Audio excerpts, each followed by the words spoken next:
Abbiamo avuto una richiesta da parte della Protezione Civile e dell'Ordine dei Veterinari di L'Aquila, alla quale abbiamo dato seguito dal 7 al 14 giugno con una squadra costituita da un veterinario e un operatore che hanno lavorato sul territorio tutti i giorni, dalle 10 ore al giorno, per appunto prendere questi animali vaganti.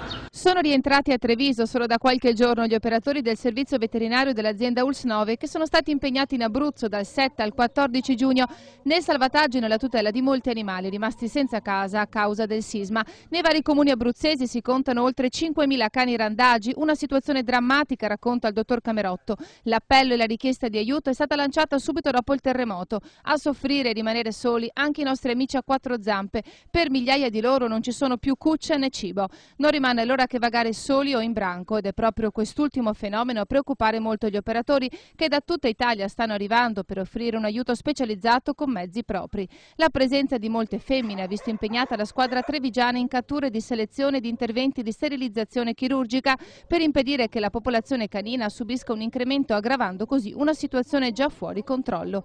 Per l'ULS 9 il lavoro in Abruzzo non termina con questa spedizione. La generosità e l'amore per gli animali dei veterinari e degli operatori porterà medici e volontari all'Aquila ancora una volta quest'estate. Dal 22 giugno al 5 luglio si scende ancora in campo per gli amici a quattro zampe.